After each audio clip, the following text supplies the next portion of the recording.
We're back. It's Once time again, for the Horror Guys. Yay! I'm Kevin. That sounded unenthusiastic. It You didn't certainly yay. did. Yay! Yay! That's Much better. Okay, that was better. I'm Brian. And I'm Kevin. We're going And- to talk about some horror movies and some shorts. 5 of each, like always. And as always, we are brought to you by Horror Monthly Magazine. New issue coming out within a couple of days. This is the last podcast of July. So this will be included in July stuff, right? Everything today is going to be in issue number 47, which will be out probably August. What is today? The 2nd? Mm-hmm. Probably about the 5th. Okay. We're running a little behind because of the weekend. Not bad, though. Yeah, but pick up all these movies, horrormonthly.com, ebook, paperback, however you like to read. Or, of course, you can just stay here with the podcast and listen to our soothing voices. Mm-hmm. And they are soothing. And we have 5 soothing movies for you this week. What are they? Oh, yeah, super soothing. Yeah, everything about them. Well, we're going to go back in time to 1936 and see Shadow of Chinatown, a Bela Lugosi movie. I hear sleep is soothing. Sleep is soothing for that one, yeah. But more on that later. 1999's Bats, starring Lou Diamond Phillips. Lou Diamond Phillips, yeah. 2015's Anarchy Parlor, starring John Lasardo. You don't see him starring very often. He's usually a support Robert guy. Lasardo. Robert Lasardo, I misspoke. If Yes. you don't know his name, you'll recognize his tattoos. Yeah, from the neck down, basically. He's tattooed. 2001's Wolf Girl, a strange kind of take on the werewolf mythos, with Tim Curry is in that. He is. Yeah, and 2025's The Sound. Tim Curry's not in that. Tim Curry's not in that, but Would have been better if he had been. lots of mountain climbers are, though. Yeah. Yeah, and some shorts. Alrighty. Where are we going to start? Let's start with 1999's Bats. Okay. That's a random order. Yeah. Directed by Louis Morneau. Written by John Logan. Stars Lou Diamond Phillips, Dina, Meyer, and Bob Gunton. Hour and 31 minutes. Trailer in the show notes. And I had this mixed up with Nightwing at first. Me too. And I have never seen this one before. This was my first viewing. I had seen them both, but yeah, Nightwing and this one came out about the same time, and they're both about bats in the Southwest, and Bats Gone Bad. I couldn't tell you what Nightwing is about at this point. They're kind of interchangeable. Nightwing has more magic in it. With Nightwing has David Warner. Yeah, yeah. It was more of a Native American mythos and magic, and it involved the bubonic plague and Okay. a curse from the Native Americans, but this one is more science-based, unfortunately, but the science is so bad in this. We haven't done Nightwing. We should. We should, yes. Yeah, I read it and saw it. Read it? It's a book? It's a book, yeah. Huh. Yeah. Who knew? And this was my first viewing. But anyway, the poster, like is just awesome on this one. And like I said, the science is bad, but the movie is pretty good. It's a genetically engineered creature gone wrong kind of movie with a big body count. There's not a lot new here, but it had some entertainment value. Yeah, okay. I thought it held up okay for entertainment. Well, we open in Gallup, Texas, as Quint and Emma, a young couple, drive out to an isolated makeout spot. Quint notices something strange outside the car and investigates. As a train passes by behind them, a giant bat breaks in through the windshield and kills them both. Credits roll. Bats don't do that. Bats don't do a lot of things that they did in this movie. We cut to Skull Valley, Arizona, where Jimmy talks to Dr. Sheila Casper, who's crawling around in a tight, bat-filled cave all by herself. They're rudely interrupted by a helicopter containing Dr. Tobe Hodge and Dr. Alexander McCabe. They're needed for a bat-related biological emergency. They're the Batmen. The Bat People. The group soon arrives in Texas, where they're met by Sheriff Emmett Kimsey. The 3 scientists do an autopsy on the young couple's bodies, and they were, in fact, killed by bats. But that's not normal. There have been some animal deaths, but bats don't do that. Well, they do in this movie. McCabe mentions that these bats are special. They're 2 bats escaped from a lab. They need to kill those 2 original bats before they can contaminate the others with their unique viruses. If you're genetically engineered to be intelligent, I don't think you can infect others to be like that. It doesn't work like that. Yeah, it's best not to think about the science on that. Well, another body's found, and it was done by way more than 2 bats. The mayor wants to avoid a panic and insists they keep it all quiet. We've never seen that before. McCabe explains that the bats are more intelligent and aggressive, and now they're omnivorous. Which makes no sense, because all the way through this movie, all they do is kill people and eat people. But they're omnivorous. Well, that means they'll eat anything. They could eat plants. That's all we see, because it would be uninteresting for us to see them eat a cow or a plant or whatever. So they only show us them eating the people. Yeah. Why are they so eager to attack people when that's dangerous and there's like apple trees and stuff? They're out there eating everything. Well, if these bats infect the general population during a migration, that would be bad. The general and population regular of bats. Yeah, not people. Yeah. Dr. Casper says they need to kill all the contaminated bats before that gets any worse. Well, Casper and Sheriff Kimsey talk about her love for bats. Suddenly, a swarm of CGI bats chases them, and they barely manage to hide in the car. The bats crawl all over the car, trying to get in, and it's very tense. When Jimmy and the deputy arrive, they get swarmed as well. But then the bats all fly away. All but one they put into a cage. They spot McCabe's 2 original bats, but they escape as well. Of course, they're bigger, and they look, they're monster bats. Yeah, they are, yeah. They inject the captured bat with a tracker and release it. But then the 2 leader bats tear it apart. Oh, they are smart. Yeah, they are. They recognize that. All right, so it's Lou Diamond Phillips versus the Batmen. Basically, yeah. Well, the bats here, we already described about how the bats only go after people. It's a good thing that the country sheriff, a bat scientist, and her sidekick know all about how to use army explosives and high-tech refrigeration units. They're very smart people. Yeah. Yep, they have a variety of skills. The big finale, and they know things that there's no way they could know. It doesn't seem like it, yeah. The CGI bats here do not hold up very well, but otherwise it's all pretty good. There were only 2 actual live bats used in the film, and the big bats are just puppets, of course. The whole town gets wiped out in the middle of the film, which is something that usually happens at the finale climax of these kind of films. Yeah, the whole, they're going to attack the town thing. It did. It happens early on. Yeah, and then there's deal with the bats after that. I remember seeing this when it came out, but I remembered it being better than this. Has Robert Gunton ever played a good guy? No. No, I don't think so. Well, No. And it was funny because partway through, I was thinking, he's not being evil and weaselly enough. And sure enough. He stepped up. Yep, he stepped up to the plate. All right, well, how about we go back in time, way back in time, to The Shadow of Chinatown, 1936. Directed by Robert F. Hill, written by him and also William Buchanan, stars Bela Lugosi, our favorite Chinaman. Prominently listed on the poster. Okay. Yeah. Also Bruce Bennett and Joan Barclay, an hour and 11 minutes. Trailer in the show notes, and I'm not entirely sure if I'm remembering it correctly. It might be the whole thing is available on YouTube. Yeah, I think it was. Yeah.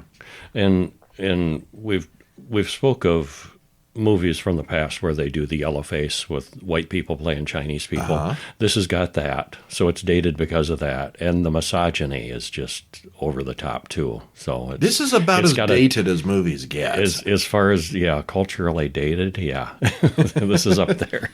Yeah. Well, to make it even worse, we watched the officially edited version, cut down from 4.5 hours of 15 serial episodes. Mm-hmm. This is a 15-week-long, 15-episode serial that people go to the theater and watch. But they also basically released this about the same time, too. It's a cut-down version of it. Yeah. And it was released this way about the same time, like you said, and the end result still manages to feel too long and dull after it gets going. It's an hour and 11 minutes. Cut down from 4.5 hours, and it's still boring as hell. The full thing would be excruciating to watch. The poster gushes about flaming action, dynamic thrills, and eerie mystery. But it was pretty tame, even for 1936. I didn't see a lot of those things in there.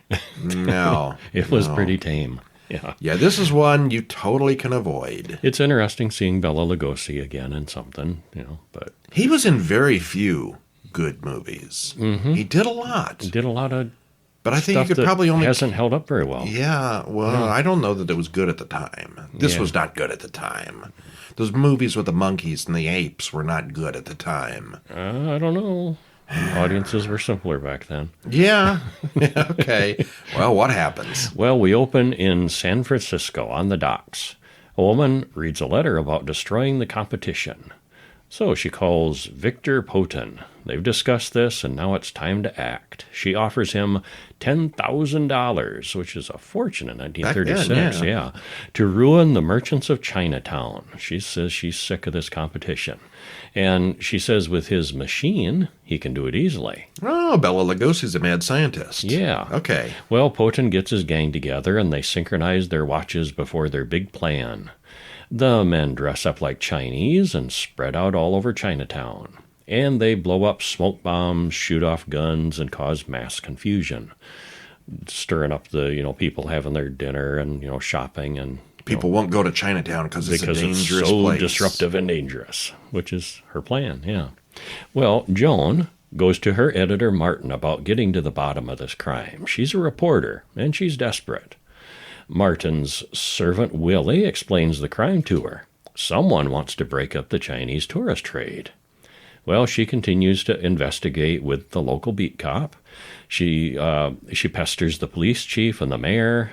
They generally don't even believe she's a real reporter. Because she's a woman, and that she's can't a woman be. in 1936, and yeah. Well, Joan watches a Chinese man, Tom Chu, be kidnapped off the street, and he follows them. A remote control statue drops him down into a pit. What? Mm-hmm. Oh, it's going to be like that kind of thing, isn't it? It is, yeah. Poten and Sonia smirk at the success of their plot. Going according to plan. Yeah. Well, Joan goes missing, so Martin and Captain Walters go looking for her in Chinatown. It's a damsel in distress. Yep. Joan uses a mirror to signal for help, which is kind of cool how she did that. That is kind of, yeah. That was clever, yeah. And Martin sees what's going on inside, goes inside, and finds her. Oh, that's where he crawls across the street on the electrical wire, and swings down on the, slides down on an electrical wire across the street. Yeah. Captain Walters gets the wrong idea and he arrests Martin as being part of the gang. Well, meanwhile, Sonia and Poten talk about finishing his work. He's obsessed with revenge, but she's more reasonable, only talking about business and running the Chinese people out. Okay, so you taking it all over. Bela Lugosi, mad scientist. He's working with the gangsters and the mob, trying to take over Chinatown. Mm-hmm. And there's a plucky reporter and a heroic leading man, and a love interest between her and the plucky leading man. Yeah, and you know where this is going. Pretty much. All right, well, skipping down here to the bottom, Bela Lugosi is Poten, a mad scientist with a criminal gang. He can still hypnotize people with just a stare, which is very convenient. He's described as Eurasian, but he still looks just like Bela Lugosi. Yeah, he did. I thought so. Yeah, half and half, I guess, is what he's supposed to be, but he doesn't look like... He's Bela Lugosi. Yeah. In one scene, Poten hypnotizes Grogan, one of the gangsters, to obey him, and in the next... he's boarding a ship to kill Grogan. Why? We don't know. That was one of the things that got cut out. Because editing. But we didn't care enough to go back and watch the full thing to find out. No, we did not. 4.5 hours. We also wonder why Grogan was important enough to keep alive throughout most of the film. He's just the guy. He doesn't do anything.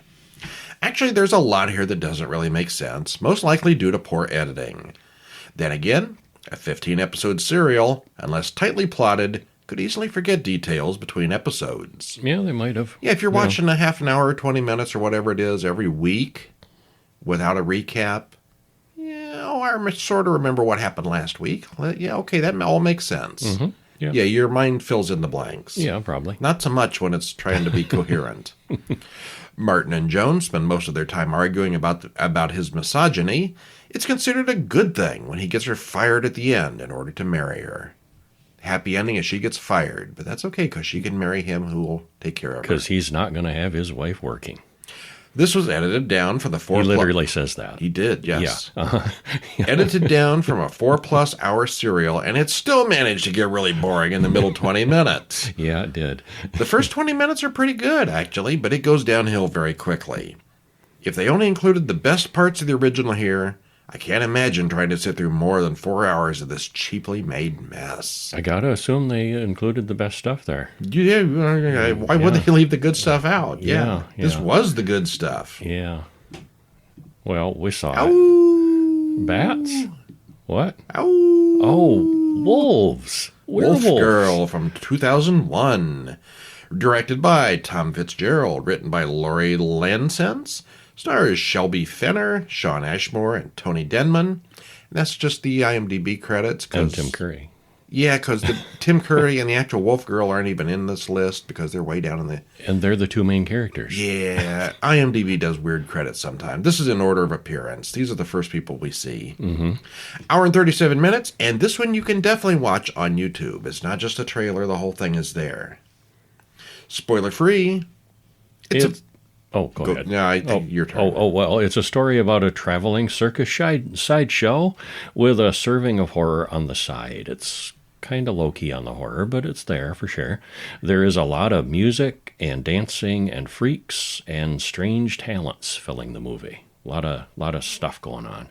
And it's a unique take on the werewolf tale. Sorta werewolf. Sorta werewolfy, yeah. Despite many interesting people to look at, it not quite as interesting as it should have been. It's like a teen drama. Manages almost. to drag here and there, but we did like it more than dislike it. Yeah, it was all right. It was all right, but just all right.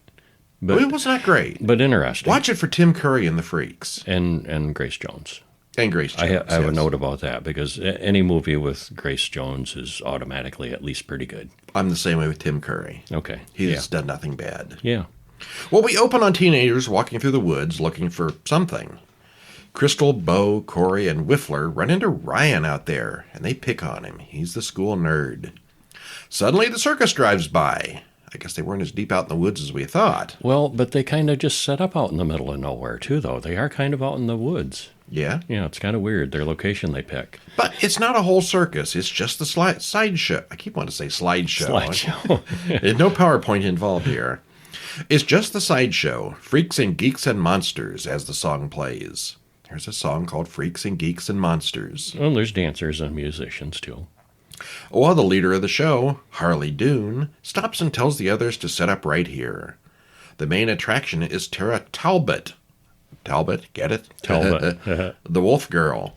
She talks to Athena, the fat lady, about what it was like back when Athena wasn't so fat. And Tara has a condition where she's extremely hairy. She has hair. Very hairy. She has hair all over her body in excessive amount. Yeah, it's not just an act, it's real. Yeah.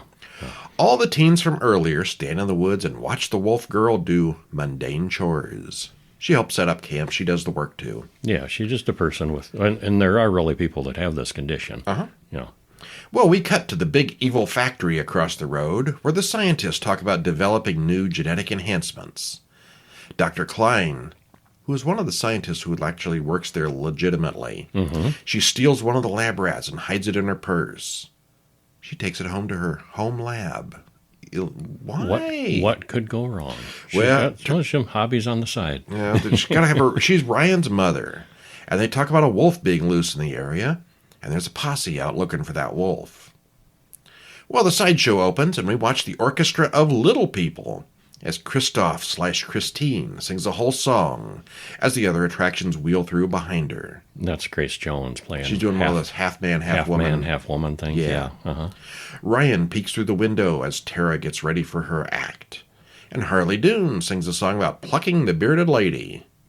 He plucks her at night and he plucks her in the day. He wants to pluck her all. Yeah, it's a good song. It's a naughty song with double meaning. Yeah. Bo and the other teens knock on Tara's door, and they have a hunting dog ready to cause trouble. Harley interrupts their fun and throws them out. Tara's act is next, and Harley makes it all sound really interesting. But then Bo, in the audience, throws dog poop at her. After the scene, she washes the poop off her face. Harley and Athena talk about how terrible audiences are today. Some of them are, yeah. Well, the four troublemakers walk home through the woods as wolves howl all around them. Bo beats up Ryan as a real wolf watches from far away. All right, well, let's just go with that. Okay. The mad scientists have some things to do with it. The wolf girl has some things to do with it. Yeah. The troublemakers are involved. And then there's Tim Curry and Grace Jones. And lots of dancing little people. They're not Oompa Loompas. Well, they're dancing little people, though. And yes. And the troupe has, about half a dozen guys that are musicians. Little guys that are musicians and dancers and singers. And yeah. Well, okay, there is a story here, but it's way overshadowed by the sideshow acts and the musical numbers. There's a lot of it, yeah. This was filmed in Romania, and it's never quite clear what year this takes place. We don't really see any technology. No. But yet they're all kind of dressed more or less. Well, the outsiders are more or less dressed modern. Mm-hmm. Yeah. Wait a minute. Tim Curry playing an unequivocally good guy? Isn't that strange? Who knew that was possible? Yeah. I expect him to turn evil at any point, and he didn't. He was actually good throughout. He's a good guy, yeah. It's an interesting take on the usual werewolf story. It's also a little on the dull side. I didn't hate it, but I'd also have a hard time really recommending it. It was entertaining, but not great. It felt like a made-for-TV movie, almost. Yeah. With a lot of filler with the musical stuff. Yeah, it did. Musical stuff was good, but it didn't really lend that much to the story. It's all right. Yeah, it was okay. Yeah. All right. Okay, let's go with the newest film next, The Sound. The Sound. Written and directed by Brendan Devane, stars William Fichtner, you know, that guy you recognize, Jocelyn Hudden, and David Clennon. And this is another one of those big stars first. David Clennon phones in his role for a 30-second shot. But it's a big name, so yeah. Hour and 44. And William Fichtner isn't in all that much of it. He was in a couple of scenes. Some scenes, but... Yeah, David Clennon, though, I mean, that was literally Skype or FaceTime or something. Yeah. Hour and 44 minutes, trailer in the show notes. The poster says, if you hear it, it's too late. The Sound. Spoiler-free. The movie includes real rock climbers, rock climbing drama, and stories, and lots of dizzying footage. That part of the movie is very impressive if you're into rock climbing and rocks and mountains and stuff. It's unfortunately pretty low-key on the horror. The story is basic, and most of the acting is not very good. Didn't appeal to us too much. No, not too much. I'm going to call this... Oh my God, it's hard to say this is worse than the Bela Lugosi movie, but... No, I'm going to go with the Bela Lugosi as my least favorite for sure. This had some redeeming qualities. All right. This did not have enough horror to be considered a horror movie. But it was all right. It was entertaining enough, I guess. Yeah. It was interesting watching tell us about the rock climbing stuff, yeah. Well, we start out in 1959 in British Columbia. A man on a mountain hears roaring off in the distance above him. Tries to climb down to escape the thing, whatever it is, and it starts pulling the rope right back up again. And he falls. Back in Washington, D.C., the report says that the mission failed, but they will continue to monitor the area, and they will recruit more assets. So there's a monster on the mountain, and the government knows all about it. Yep.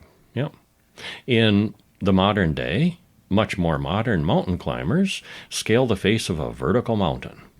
And when they come down, they hear that the Forbidden Wall has just been opened after 50 years. And there's a group of climbers that come down off this mountain, and they have this long discussion about the Forbidden Wall and how dangerous.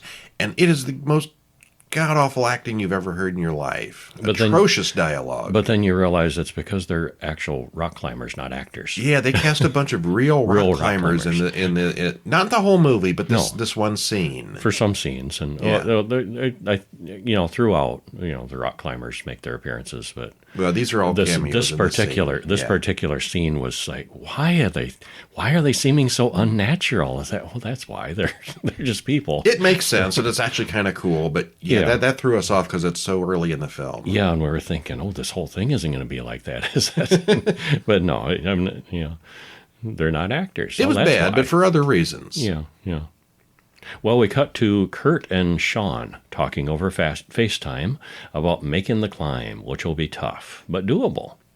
Sean's father, Connor, doesn't approve. Connor's own father was the man who died in the pre-credit sequence. That mountain has killed their family before. And this is the forbidden wall that they're talking about that has opened up, and they're all going back there to where the monster is.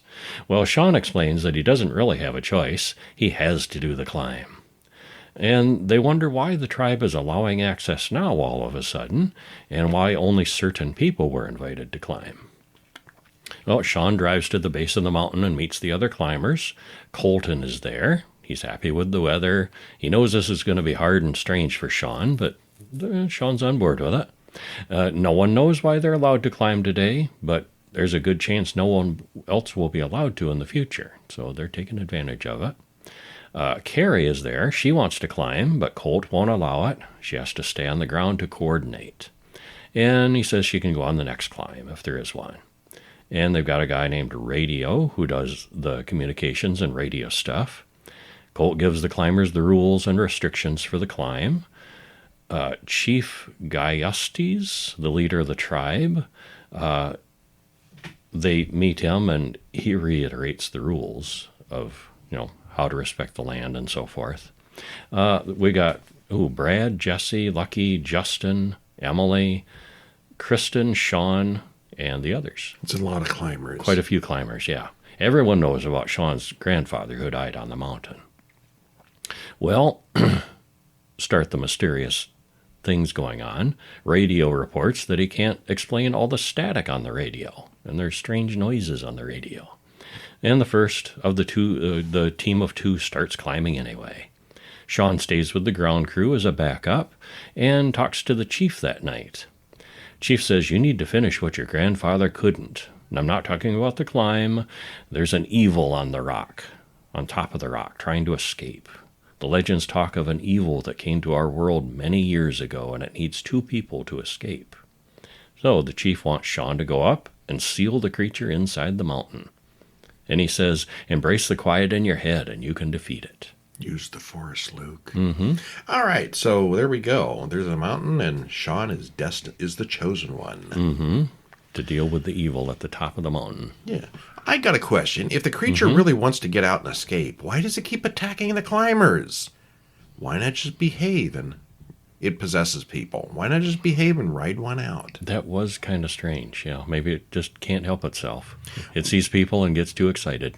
We already talked about the famous mountain climbers in one of the early scenes. So I assume that they were consultants, or at least the mountaineering parts of the movie seems very authentic. If you're a fan of mountaineering and mountain climbing, you will like this movie. It's the real thing, yeah. The first half hour could have been a documentary. Mm-hmm, yeah. So could a lot of the second half hour. The cinematography here is amazing, with lots of drone shots and tense sight of the mountain climbing. The mountain stuff seemed very realistic, says me who's never done it. Yeah. The acting, except for a few of the experienced actors, was all still kind of mediocre. Not as bad as what we were talking about earlier, but most of these people were not great actors. A couple of the actors literally phoned in their roles through video conferencing. This is a movie for mountaineering fanatics, not horror movie people. If I were into mountain climbing, I'd probably love this one, but I'm not, and I didn't. And there was one scene right at the end in the final battle where we both just stopped and laughed out loud at how hokey and stupid it was. Yeah, that was just absurd. That took me right out of the movie. Oh, movie. yeah, it did. Yeah. And if you watch this, you'll probably know what we're talking about. But yeah, not going to spoil it. Again, you can read the full synopsis over at horrorweekly.com or horrorguys.com. And a thing happens during the epic battle that it's supposed to be epic, but gosh, it is just so stupid. It's laugh out loud funny. Yeah, and it was totally unnecessary to the plot. But they were trying hard, but it just, that didn't work. It comes off almost racist. Yeah. Yeah. All right, well, our final main movie of the week is one called Anarchy Parlor from 2015. And I'm going to surprise Kevin by saying this is my favorite of the week. No, I'm going to say it's my favorite of the week, too. Okay, I'd never heard of this movie. It's a cheap, low-budget crap movie, but I really liked it. It was one that I read on a list of things of very graphic stuff that'll stick with you, and it is pretty graphic, the gore. Yeah. Written and directed by Devin Downs and Kenny Gage. Stars Robert Lasardo. I think that's Jordan James Smith. Might be a typo there. And Tiffany DeMarco. Hour and 38 minutes. Trailer in the show notes. Well, this was simultaneously quite good and also not so good. As we said, it's kind of cheap. Robert Lasardo carries the cast. The gore is excellent and often makes you wince in sympathetic pain. But it's a little on the slow side for the first hour. We liked it more than we disliked it, but it's hit and miss. And you know, that really sounds like a mediocre review, but we watched this like a week ago, and the more I thought about it, the more I liked it. Yeah. Favorite of the week, like we say. Yeah. What happens? Well, we watch a heavily tattooed man warming up, and we see many instruments and bottles nearby, and a very bloody table. We cut to Vilnius, Lithuania, as the credits roll. Oh, one of those movies. Uh-huh. And then we open with a dance club with Lithuanian rappers. Who knew that was a thing? That was something I'd never seen before. Yeah. There's a group of Americans there at the bar, and they're having a good time. The three girls talk about Jesse, Kevin, Brock, and how hot they are. The 6 Americans are invited to a private house party. And it is some house. It is impressive. It's big. Amy has to go pee, can't find an unoccupied bathroom at the house, so she sneaks upstairs. A heavily tattooed woman shows a lot of interest in Brock. She's Uta, and she's a tattoo apprentice. She suggests coming to see the artist. Amy comes along with Brock, and they do go see the artist. Yeah, Amy says, I want to get a tattoo, and she decides to go with them. Mm-hmm. Well, they arrive at the parlor, and the artist comes in. That's Lasardo. He starts getting a tattoo for Amy, while Uda takes Brock down to the basement for a fun time. He's not getting a tattoo. Yeah. After some discussion, Amy picks a Love Forever tattoo from the book, which seems harmless enough, doesn't it? It's just words on her back of her neck. Yeah. Uta, meanwhile, injects Brock with something as they have sex. The artist drugs Amy with a drink, and they're both knocked out. Uh-oh. Uh-oh. And Brock... Don't get you, no Lithuanian tattoos. It's nothing but trouble. Yeah. Brock wakes up in a dungeon operating room, and the artist has many surgical tools there. He slices off Brock's pre-existing tattoo with a scalpel, and it peels right off. That's a tattoo on his arm. Yeah. Ow. And he explains that he's injected them with a paralysis drug. He then cuts off Brock's ear as Brock screams throughout, and the dog gets the ear as a snack. Yum. And the artist explains that the skin is the ultimate canvas, as he professionally flays a nice rectangle of skin off of Brock's back. It's quite graphic. It's very realistic, and he's got the tools where he cuts around in a rectangle shape, and then kind of a spatula bent tool that he works around the edges to work it loose. And he's talking, describing how he's doing it. He's done this before. So you don't tear the skin. And yeah, he's a professional at it. Yeah. And then he cuts Brock some more, watches him bleed out. Well, meanwhile, Amy and Brock's other friends have left the club, gone back to the hotel for sex. And by morning, they notice that Brock and Amy didn't come home last night. Alrighty, that looks like a good place to quit. So the 4 of them are looking for their friends, and they also find the artist. Will they survive? They also meet the artist, yes. Well, the gore here is impeccable and very uncomfortable to watch. Other than that, the acting is atrocious from everyone other than Robert Lasardo, who's always fun. Mm-hmm. I think this is my favorite performance from him. Well, he's not usually the star of the show. Yeah. He's usually like a side character, a gang member, supporting or something like that. Something, yeah. Uh-huh. Yeah, he's never bad, but he's been in a lot of bad movies. Mm-hmm. It was terribly slow until the last half hour, when it spiced things up a bit. It was kind of hit and miss, but overall, I'd say watch it if you like bloody torture porn. Yeah. This is a bloody torture porn movie. Yeah. Which is not a bad thing. Good and creepy, and the practical effects were nice and juicy. Yeah. Lots of skin, lots of blood, lots of juice. Lots of bits of skin. Yeah, it was a good one. Well, are we all done for the week? Well, no, we have some shorts to talk about. We got short films, but wait, there's more. Are you angry? I just have some minor anger issues. Oh, okay. Yeah. So 2025, minor anger issues. I want you to read this, also known as, because it's a Turkish film, and it's also known as Küçük Öfke Sorunları. the Turkish And I'm probably title. not rolling enough R's and stuff. It doesn't sound even remotely Turkish. Yeah. Directed by Ken Sagir, written by Ordeniz Chunk. Stars Oguzhan Altan, Ahmet Atakul, and Fatih Koksan. A little under 7 minutes, and it is on YouTube if you want. Yeah, there's a link here for YouTube if you want to watch it. This one is still on at the festivals, but he gave us permission to include the link, so watch it while you can. It's a secret. Mm-hmm. Well, Mert, a little boy, his teacher complains about him always starting fights in school. And if he keeps this up, he's never going to amount to anything. Mert's got some anger issues since his parents split up. He lives with his older brother now, and his older brother really doesn't know what he's doing very much, but he does the best he can. He's trying, yeah. Later, the brother talks to Mert about keeping the beast inside under control before going to bed. It's a fairly standard, control yourself story. But kids have imaginations. As the boy tries to get to sleep, he hears something very bad coming into the apartment. Uh-oh. Mm-hmm. Well, sometimes the beast within is all you've got to go with, as Mert and his brother soon learn. Yeah. It looks good. It's well acted. Really didn't go where we'd expect. No? Yeah. And it's got some music over the closing credits. You need to tune in for music. that, too. Yeah, that was good. Yeah. It's pretty low budget, but it shows what you can do with that limitation. It was really good. Yeah, very cool. Yeah, nice one. And, of course, it's, international, subtitled, no English at all, but Worth you it. know what's going on the whole time. There's no surprise. Well, it's good. Mm-hmm. Yeah. 2025 short film called Mary. Directed by Alexander Charazi. Written by Alexander Charazi and Max Markov. Stars Lanisa Dawn, Alex Gravenstein, and Alex Dubois. Almost 18 minutes, so it's kind of long. This one, however, is on the festival circuit, and you cannot watch it right now. But keep an eye out for it. Well, a young couple, Tom and Brianna, text back and forth about their upcoming date.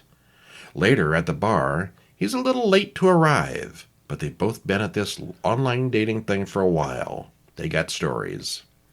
They complain that people aren't real online. Still, they like each other, and he invites her to his place. On the way out, she sees someone sketchy in the corner. When she looks again, the stranger is gone. Well, they head to his place in her car, and she sees that the strange man is there again, inside Tom's house. What's going on here? And who's this Mary person anyway? Yeah, who was that? Well, it's well shot, and the characters are both believable and likable. It gets more and more tense as the suspense builds, and we hear more about Brianna's past. Even as we get the explanation, it gets worse and worse until the end. Yeah, it's very good. Yeah, it was. Yeah, really well made. What do you want to see next? We should see Bathroom Troll.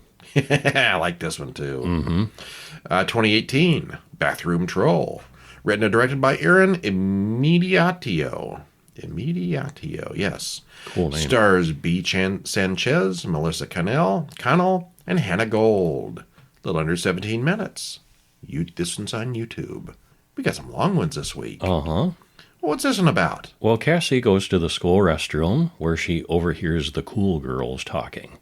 And when they learn that she's in there, they yell at her because she doesn't look like a girl. She's not the cool girls. Yeah, and she's got short hair and she's very thin. And, well, this all escalates into a real fight. Cassie runs home to her mother. Her mother, however, is a hardcore Satanist, and she might know a way to get revenge. Still, is that what Cassie really wants? Is revenge a good thing? Yeah. Well, it does happen. It looks good and is well acted all around. The girls get what they deserve, and it's mostly a happy ending for Cassie. It's got a lot of parallels to Carrie. Yeah, a little Cassie, bit. Carrie, only 2 letters off. Yeah. And the similarities between the character names is no coincidence. The troll looks really cool and has a few genuinely creepy moments. The whole idea of a bathroom troll is kind of ridiculous, but it's not a comedy. I like this one a lot. Yeah, it's got some humor around the edges, but they treat it pretty seriously. Uh-huh. Yeah. Yeah, I like that. All right, what happens if you sneeze? See, I think I might almost like this next one my favorite of the week of the shorts. I'm not sure. Yeah. I'm going to go with the bathroom troll as my favorite. It's a toss-up because there's so in the next They're one, all good. Yeah, the chomp that we're going to talk about in a minute. I really love that one too. But first, 2017's Skipped, written by Fazal Hashmi, directed by him also, stars Tarek Gandour and Ghalib El-Sadi. This sounds very Middle Eastern, doesn't it? It does, yeah. 4.5 minutes, and it is also on YouTube. Well, there's a man alone in the office late one night, and the piles of the paper just are getting bigger, not smaller. There's just not enough time to do all of it. Well, suddenly he sneezes, and poof, the paper is already filled out. How did that happen? Well, he tries sneezing again, and it happens a little more. Even more paperwork is filled out. He can skip time. What could go wrong? Well, if this was actual time travel, then he'd have to actually do the work at some point, wouldn't he? He skips to the forward when the work is written, all done and written out, but he still had to do it. But he doesn't know that he did it, so it's painless. It's more of a fast forward. It's just instant, like snapping your fingers, like boom, and it's done. Then again, it's never a good idea to think too hard about time travel. It might give you a nosebleed. It might. It's fun, nicely made international short with no dialogue, but you can always tell exactly what's happening, and it's fun. Yeah, it was a really fun one. And we watched this close to a week ago, and I've had that damn song in my head the whole time. Mm-hmm. There's a radio playing in the background with this song that I've never heard before, and it stuck with Brian. I don't know the words to it, but I got the tune. Uh-huh. All right. I'm going to have to watch it again just so I can get it out of my head. Chomp, 2025.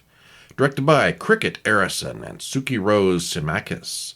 Written by them also. Stars Cricket Arison, Demorg Brown, and Kate Frund. 9 minutes, and it's on YouTube also. Tell us about Chompin'. Well, we watch as two newscasters read us the evening news. They do the usual witty banter and then sign off. Well, then we cut to a woman in the dark who repeats everything that they say. She's a little weird. On the next broadcast, we see that she's an intern at the station, and things are about to get weirder. Yeah, they are. Yeah, she's something. Well, we don't get much of an explanation in this one, but it's pretty clear what's going on. She's their biggest fan. Maybe. Yeah.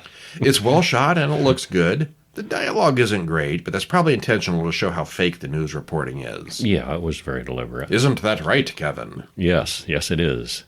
Well, and then they throw in just the most awful jokes and singers, yeah. Yeah. I kind of like to think this was all in the studio next door to Late Night with the Devil. It's the same kind of thing. Same vibe to it. Yeah. Okay, yeah, it's pretty good. We liked it. Yeah, And that's our fifth short and our fifth movie. We're all out of movies. We're going to have to watch some more now. Much more for next week. Yes, we will. Okay. All right. In the meantime, if you want to pick up our reviews in print, go over to horrormonthly.com or get them in your email, horrorweekly.com. Or just stop in once in a while and read them at the blog, horrorguys.com. Or if you're an insane fan, as we all are, of short films, try our newest site, flashfright.com. Flash because it's fast, not all flesh about because the it's shorts. skin. Flashfright.com. Yes, it's all about the shorts. And then until next week, I'm Brian. And I'm Kevin. We'll see you next time around. See ya.